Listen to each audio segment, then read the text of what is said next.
leave it in the comments below. I'd love to hear from you. Feel free to just say hi if you want. Now, before we begin, I just want to quickly remind you that you can watch all of my ASMR videos on Patreon without the YouTube advertisements. Okay, without further ado, in American folklore, Champ or Champy is the name of a lake monster said to live in Lake Champlain, a 201 kilometer long body of fresh water shared by New York and Vermont, with a portion extending into Quebec, Canada. The legend of the monster is considered a draw for tourism in the Burlington, Vermont and Plattsburgh, New York areas. Well, congratulations to them for the success of the legend, I guess. Let's learn about the history of the legend. Over the 3 years, there have been over 300 reported sightings of Champ. That's quite a few. The original story is related to Iroquois. Apologies for my pronunciation. Iroquois legends of giant snakes, which the Mohawk named Onyekoa. French cartographer Samuel de Champlain, the founder of Quebec and the lake's namesake, is often claimed to be the first European to have sighted Champ in 1609. The earliest source for this claim is the summer 1970 issue of the magazine Vermont Life. The magazine quoted Champlain as having documented a 20-foot, 6.1 meter serpent thick as a barrel and a head like a horse. That is an odd sounding creature. There is no evidence that Champlain ever said this, although he did document a large fish. Oh, that's a bit of a downer. And this is a quote from him. There is also a great abundance of fish, of many varieties, among others, one called by the savages of the country chow farrow, which varies in length, the largest being, as the people told me, 8 or 10 feet, 2.4 or 3 meters long.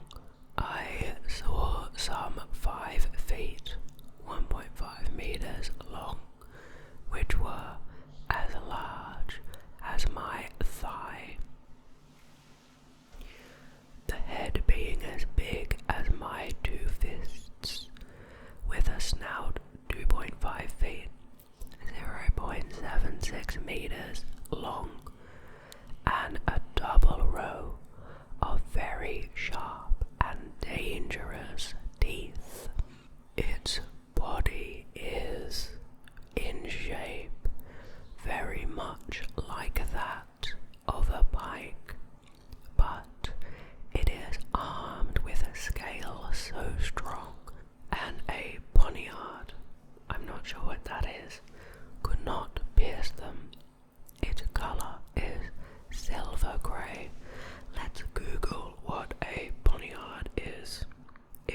is how you spell it. Oh, it's a type of dagger. The 1878 translation of his journal clarifies that Shalfaru refers to gar or gar pike, specifically Lepis ostaus osseus, the long-nosed gar. An 1819 report in the Plattsburgh Republican entitled Cape Ann Serpent on Lake Champlain reports a Capt. Crumb sighting an enormous serpentine monster. Crumb estimates the monster to have been about 187 feet, 57 meters, my goodness, long, and approximately 180 meters away from him. Despite the great distance, he claimed to have witnessed it being followed by 2 large sturgeon and a billfish, and was able to see that it had 3 teeth and eyes the color of peeled onions. That does seem a bit suspect to me, that he was able to see its teeth and eyes from 180 meters away. He also described the monster as having a belt of red around its neck and a white star on its forehead.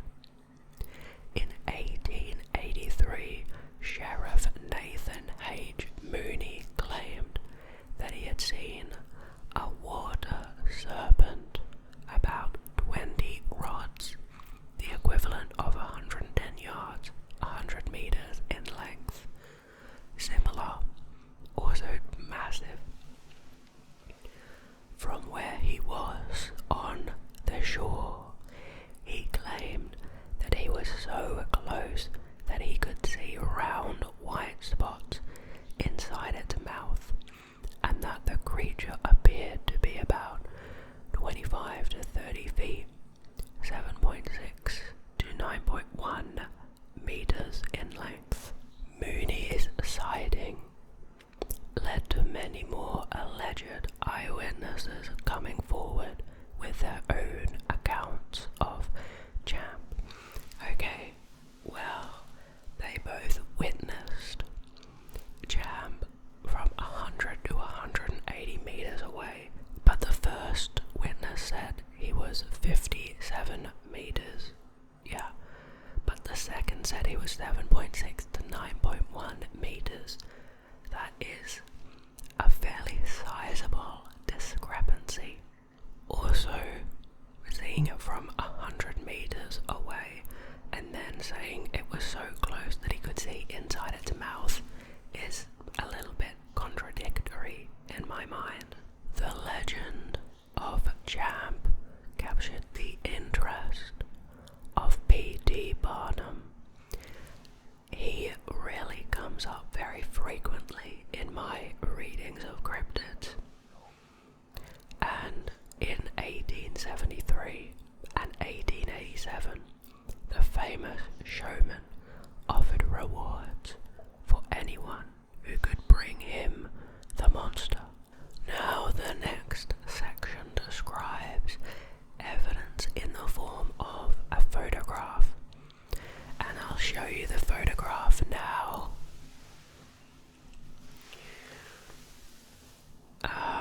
It really gives me Loch Ness Monster vibes. If you can see it there, it does seem interesting. I don't know if I'd be able to tell from the photograph if that was 57 or 9 meters, and it really could be anything, but I assume this photograph is important in the history of the monster. Okay. In 1977, Sandra Mancy took a photograph while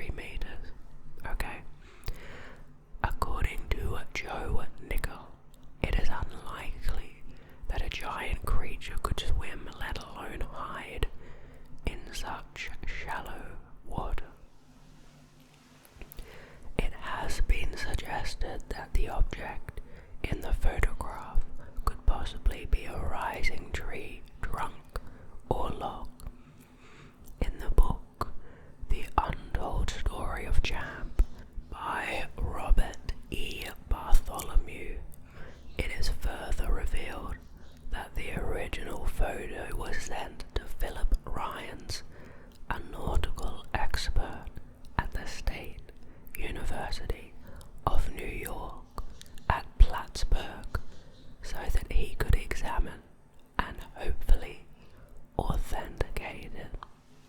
Ryans quickly realized that the two most vital elements in verifying the photo were missing. Sandra Mancy said that she had thrown away the negative and that she could not locate it where she snapped the photo. Without the negative or location, it was impossible to determine with any degree of certainty what was in the photo. Possessing the negative would allow the image to be magnified to see greater detail, while knowing the location could reveal important clues such as the object's size and distance, and whether the photo was even taken on Lake Champlain.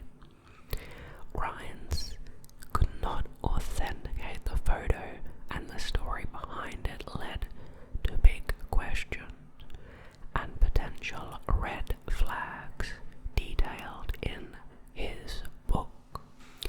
Champ reportedly can be seen in a video taken by fisherman Dick Afolder and his stepson Pete Baudet in the summer of 2005. Close examination of the images may be interpreted either as a head and neck of a plesiosaur-like animal, and even an open mouth in one frame and a closed mouth in another, or as a fish or eel.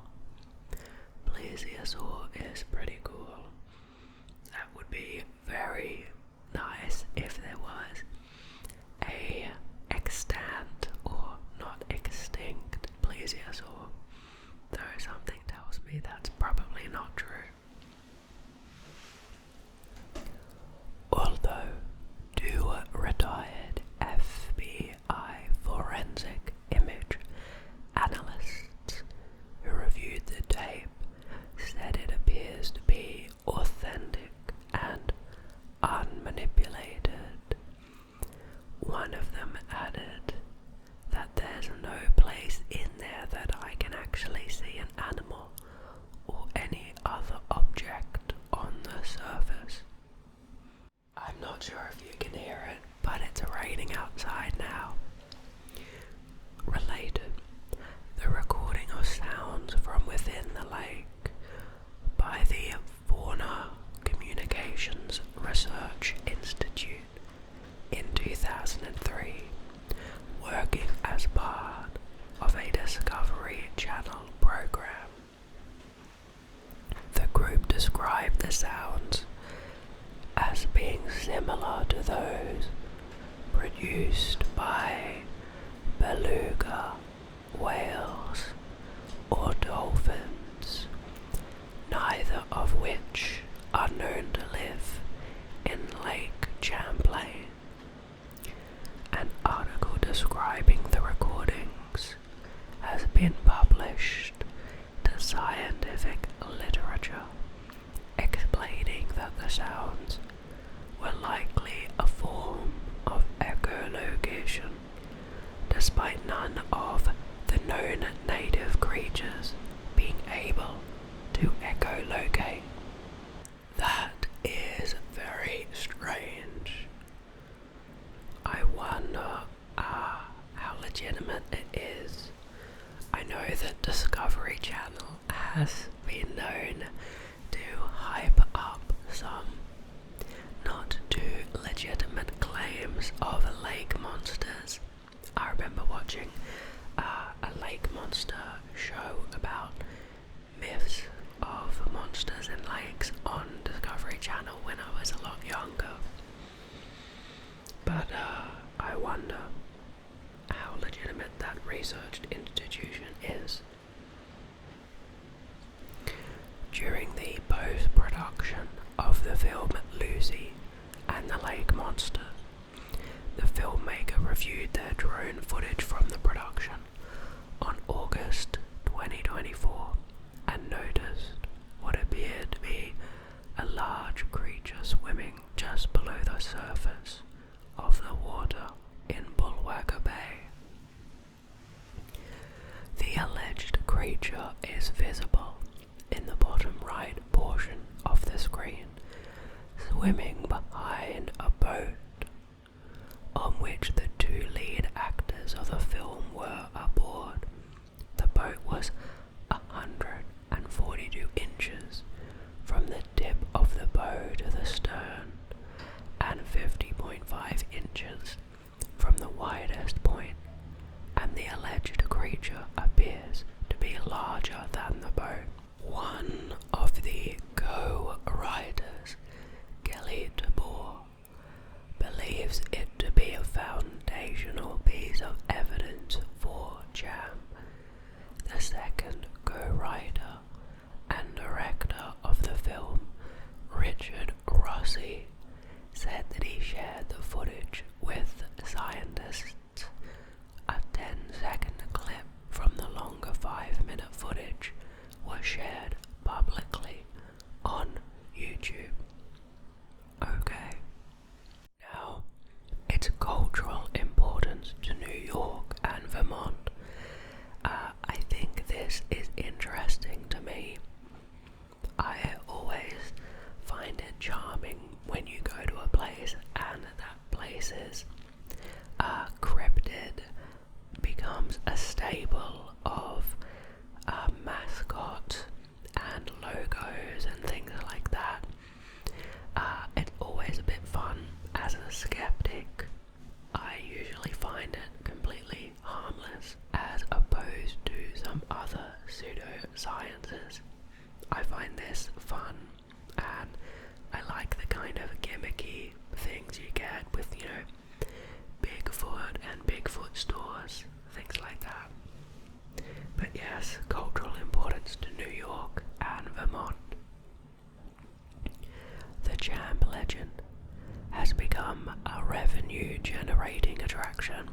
For example, the village of Port Henry, New York, has erected a giant model of Champ and holds Champ Day on the first Saturday of every August.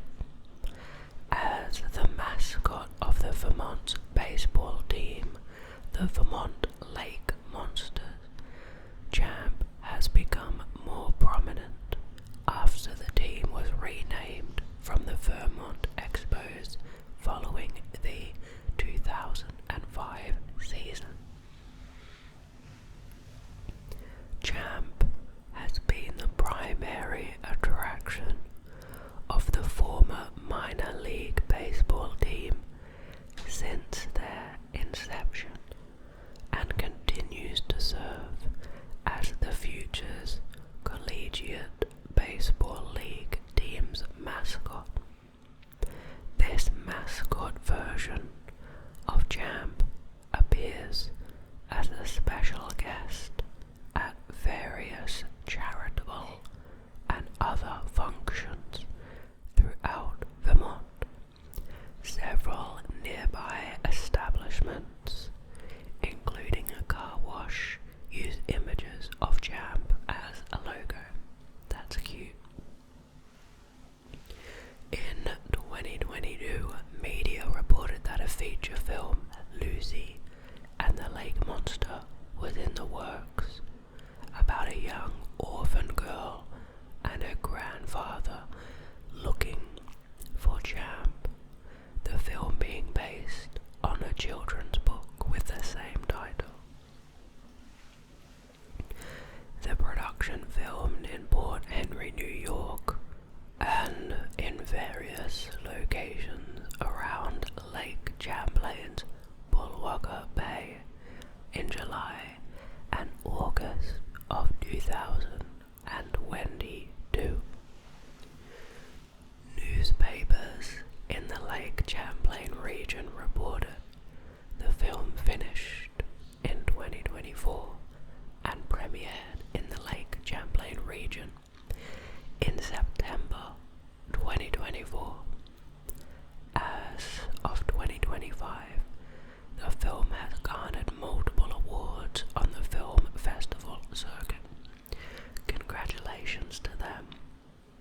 program's existence also serves as a backdrop for Joseph A. Citro's novel Dark Twilight, published 1991.